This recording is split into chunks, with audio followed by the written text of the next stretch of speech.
Sa iba pang balita, sumiklab ang isang sunog sa isang residential house sa Purok 4, Centro East City of Santiago kahapon, ika-7 o ika-4 ng Hulyo. Ayon kay Senior Fire Office 1 Elvin Vallejo ng Bureau of Fire Protection Santiago, nakatanggap umano sila ng tawag bandang alas 6:57 ng umaga kaugnay sa naturang insidente dahilan upang ito'y kanilang respondehan. Sa masusing investigasyon, napag-alamang nagsimula ang sunog sa isang kwartong pinapaupahan ni Nida Alvarez sa may-ari ng bahay. Tumagal umano ng halos 1 oras ang pag-apula sa apoy dahil nahirapan ng BFP na pasukin ang lugar dahil mayroong linya ng kuryenteng nag-i-spark at ay dineklara namang fire out ang sunog bandang alas 8:01 ng umaga.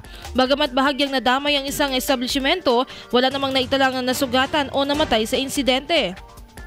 Sa ngayon, nagpapatuloy pa rin ang investigasyon ng BFP upang malaman ang dahilan ng sunog at magkano ang kabuuang halaga ng pinsalang dulot ng sunog.